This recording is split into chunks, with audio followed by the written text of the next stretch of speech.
یار کوچڑ مجھے یہ بتاؤ، یہ وزیر اعظم صاحب نے تو بیان دیا جی کہ ہم پاکستان کی کوئی زمین کسی کے غیر ملکی کے آگے نہیں بیچ رہے، مگر یہ پھر ہر دوسرے دن روڑا پڑ جاتا ہے جی زمین بک رہی ہے، فلاں زمین بک رہی ہے، فلاں اتنی بک گئی۔ جی جی، قمر زمان کائرہ نے بھی یہی کہا ہے کہ ہم زمین بیچ نہیں رہے، بس صرف لیز پہ دے رہے ہیں۔ بالکل، قمر زمان کائرہ نے بھی، خیر کائرہ کی بات تو میں اتنی سیریس لیتا نہیں، وہ مجھے مزاحیہ آدمی لگتا ہے۔ بہرحال پرائم منسٹر نے چند روز پہلے اس میں تھوڑی سی ترمیم یہ کی ہے کہ میں زمین بیچنے کے حق میں نہیں ہوں۔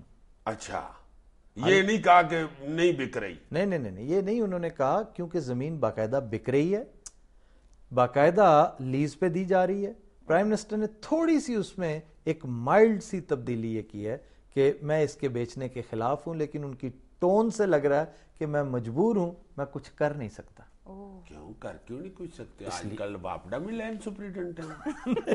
اس لیے کہ بہت ساری چیزیں جس میں پرائم منسٹر بھی بے دست و پا ہیں بھائی جان۔ اچھا جی، ہاں جی، ہم اس ایشو پر پہلے ایک ڈیٹیلڈ شو کر چکے ہیں، بالکل یاد ہے نا؟ ہاں آج سے مہینہ پہلے۔ ہاں یار یاد ہے مجھے، میں کیا سکوٹر سے ڈگ پڑا ہوں ہے۔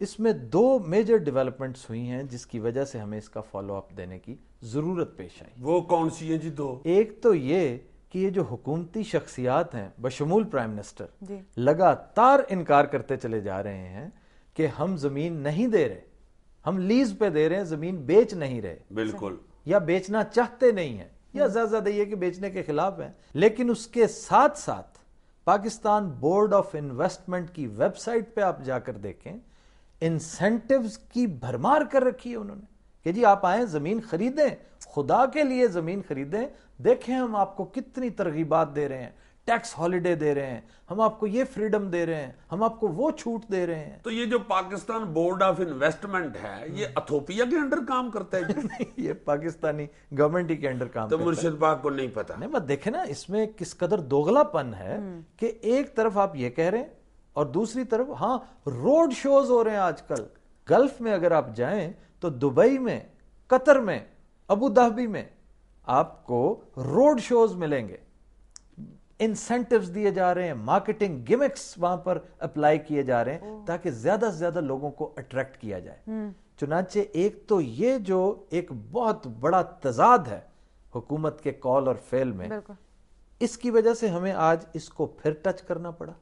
دوسرا یہ کہ اگر یہ مان لیا جائے کہ یہ بہت اچھا ہے ہمارے لیے، ہماری فارمنگ کے لیے، ایگریکلچر کے لیے، سوسائٹی کے لیے، معیشت کے لیے سود مند ثابت ہوگا، بڑا فائدہ مند ثابت ہوگا، تو پھر اس کا فائدہ کس کو جا رہا ہے؟ ظاہر ہے حکومت کو جا رہا ہے، اور کیا آڑو گرنیڈ کو جا رہا ہے؟ بظاہر ایسا لگ نہیں رہا بھائی جان۔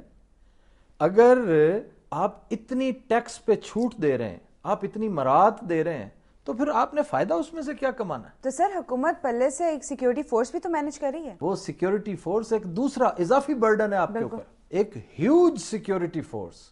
آپ کی فوج کا 1/5، 5واں حصہ اس سائز کی سیکیورٹی فورس حکومت پلے سے مینٹین کر رہی ہے، کیونکہ یہ اس پوری ڈیل کا، اس پوری فائنینشل ارینجمنٹ کا حصہ ہے کہ ہم آپ کو سیکیورٹی فراہم کریں گے، آپ کی جان مال، اس کی حفاظت ہماری ذمہ داری ہے۔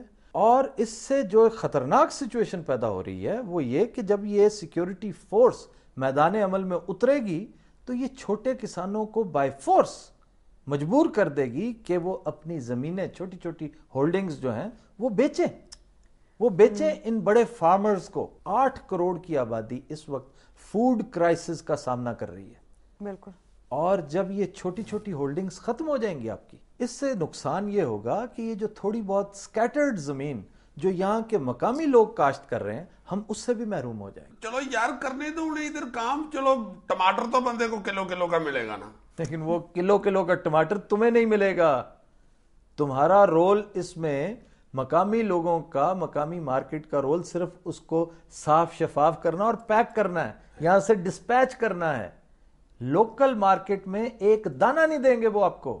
اچھا جی آپ کس چکر میں پڑے ہوئے ہیں؟ یہ سارا کچھ اتنا تردد یہ لوگ یہاں پر کیوں کر رہے ہیں؟ ان کے اپنے ممالک میں، مثلا گلف میں نامناسب پانی ہے، نامناسب زمین ہے، تو وہ اپنا جو فوڈ کا ڈیفیسٹ ہے وہ آپ کی زمین سے پورا کر رہے ہیں۔ اس کے عوض وہ آپ کو کچھ پیسہ دے رہے ہیں، لیز کی شکل میں یا قیمت کی شکل میں۔ اب سوچنا یہ ہے کہ یہ جو قیمت ہمیں مل رہی ہے از اٹ ورتھ اٹ؟ جو ایک بہت بڑا نقصان جو فورسی کیا جا رہا ہے وہ یہ ہے کہ آپ کے ہاں جو ایک سینس آف ڈیپریویشن ہے، جو احساس محرومی ہے جس کا شکار یہاں کا چھوٹا کسان، ہاری اور غریب آدمی ہے، وہ اور بڑھتا چلا جائے گا۔ اور آپ دیکھیے کہ طالبان کے ایشو پر یہ اینالسٹس اس بات پہ متفق ہیں کہ جنوبی پنجاب میں طالبان نے محروم کسانوں کو تیار کر لیا ہوا تھا بغاوت پر، کہ تمہارے پاس کیا ہے؟ یہ گنتی کے 100-150 ذمہ دار پورے ساؤتھ پنجاب کی زمین پر قابض ہیں، تمہارے ہاتھ میں کیا آتا ہے؟ تم ان کے ہاری ہو، کسان ہو، محنت کرتے ہو، مزدوری کرتے ہو، تمہیں بچتا کیا ہے؟ تو جب یہ انگریز، عربی اور یہ جاپانی جپونی سارے ادھر زمینیں خرید لیں گے تو یہ ادھر سارے خود آ کے کام کریں گے؟ ہاں نہیں، اپنی مینجمنٹ لے کر آئیں گے، لوور لیول کی لیبر جو ہے وہ یہاں سے لیں گے نیٹیوز کی، باقی مینجمنٹ اپنی لے کر آئیں گے۔ چلو پھر ان کے آنے سے ذرا ماحول تو میں نیا ملے گا نا۔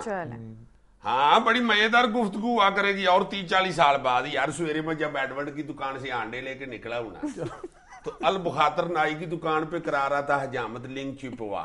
یار کیا البخاتر نائی کدھر سے آ گئی؟ بڑی مزیدار گفتگو ہوگی، تم سمجھ نہیں رہے۔ پتہ چلے گا چوری اقبال کے گھر لڑکا ہوا ہے، ریچرڈ خسروا نچڑے آیا ہے اور وہ بیچارہ انگریزی میں بدھائیاں مانگتا رہا ہے، God bless you, God give you long life, baby. I will have 100 rupees from baby's puppi. Show me, kaka. Khatin Hazrat, we'll take a quick break. Stay with us.